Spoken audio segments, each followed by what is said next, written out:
हमारे YouTube channel the political person में आपका स्वागत है।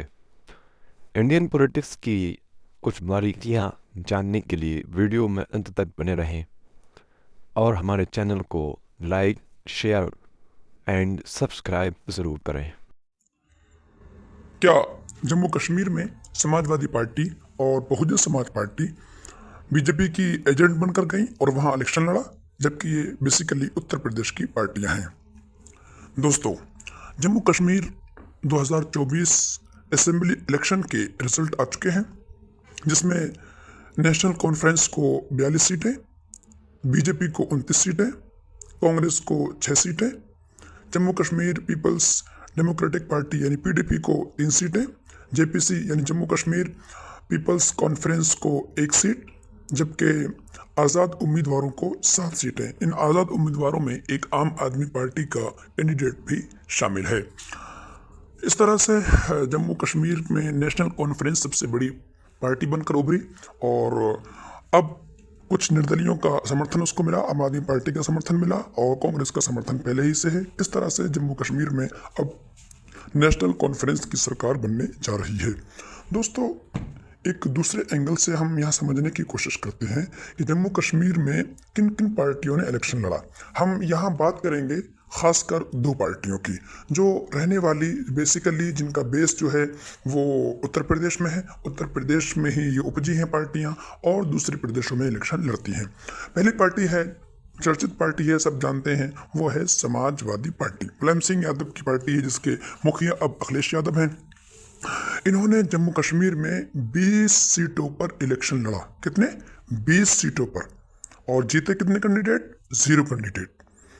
इसी तरह से बहुजन समाज पार्टी बीएसपी, जो कांशीराम की पार्टी है, अब मायावती इसकी मुखिया हैं, इन्होंने भी वहां 15 सीटों पर इलेक्शन लड़ा और कितनी सीटें मिली?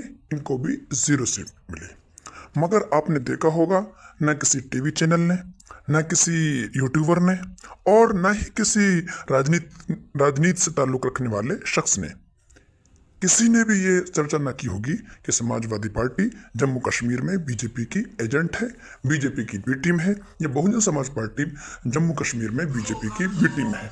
जबकि अगर यहीं पर कोई मुस्लिम प्रतिनिधित्व वाली पार्टी होती, चाहे वो आम आदमी पार्टी हो, चाहे वो एमआईएम होती, या एआईयूडीएफ होती, पीस पार्टी होती, या मुस्लिम लीग होती, कोई भी, तो पूरे मीडिया चैनल्स में, पूरे गोदी मीडिया में चल रहा होता कि ये भाजपा के एजेंट बनकर आ गए, ये बीजेपी के बी टीम बनकर आ गए, इनकी वजह से कांग्रेस हार गई।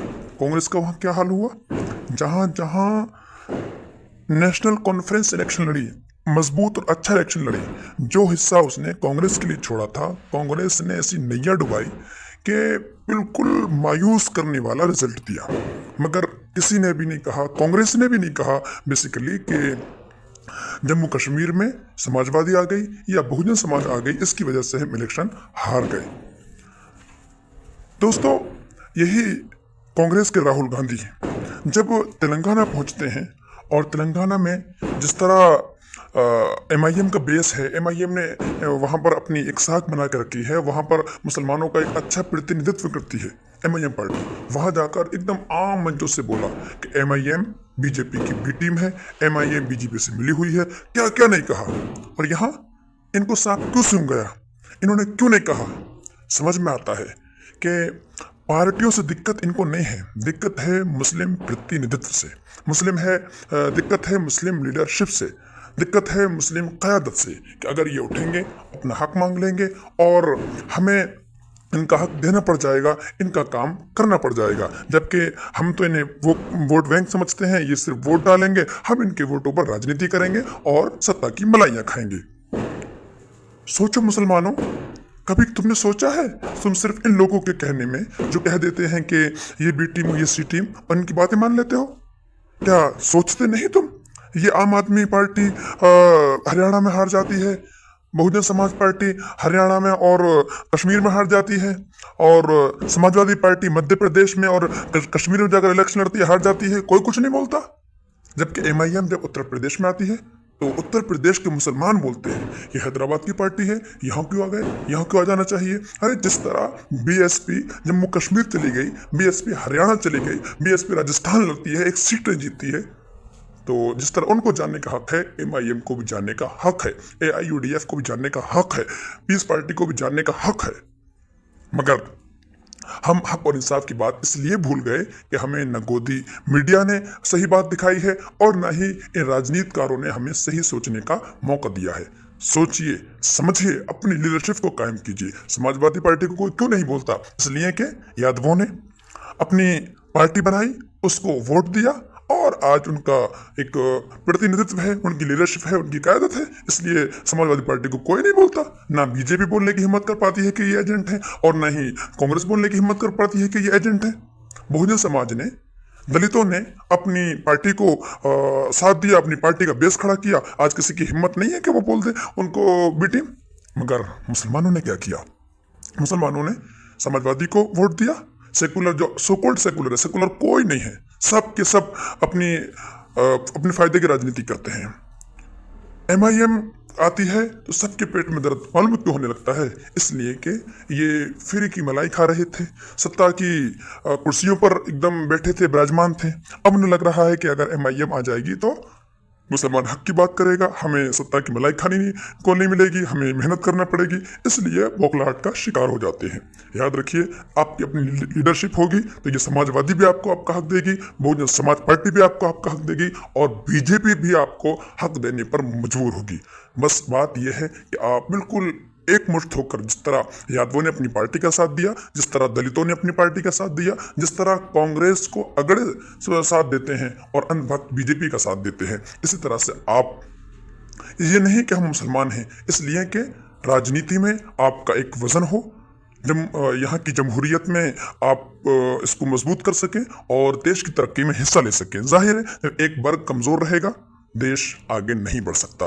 देश की आंखें हैं, सारी जातियां, सारे धर्म के लोग, जब एक आंख कमजोर होगी, एक जिस्म का हिस्सा कमजोर होगा तो देश आगे नहीं हो पाएगा। देश को मजबूत करने के लिए, जमहूरियत को मजबूत करने के लिए और एक अच्छा देश प्रोग्रेस करने के लिए अपनी पार्टी को, एमआईएम पार्टी को खड़ा कीजिए। नहीं, याद रखिए, समाजवादी पार्टी के लोग भाजपा में जा सकते हैं। क्या हुआ था? एमएलसी का चुनाव हुआ था तो कितने समाजवादी पार्टी के विधायकों ने भाजपा को समर्थन दिया था? तो समाजवादी भाजपा में जा सकती है, कांग्रेस के लोग भाजपा में जा सकते हैं और दूसरी पार्टियों के लोग जा सकते हैं भाजपा में। एमआईएम का कोई भी नेता, एमआईएम का कोई भी पदाधिकारी, एमआईएम का कोई भी लीडर भाजपा में कतई और हरगिज नहीं जाएगा। एमआईएम के लोग जो मजबूत होंगे, उससे सेकुलर जो अपने आप को कहते हैं, इन्हीं दलों को मजबूती मिलेगी। अगर 2-4 सीटें कहीं एमआईएम जीत जाएगी तो वो भाजपा को समर्थन नहीं करेगी, इन्हीं लोगों को समर्थन मिलेगा। कुर्सी पर यही बैठेंगे, मुख्यमंत्री उप मुख्यमंत्री यही बनेंगे, लेकिन आपका एक वजन कायम होगा। उस मुख्यमंत्री से आपका हक लेने की उनके अंदर पावर होगी।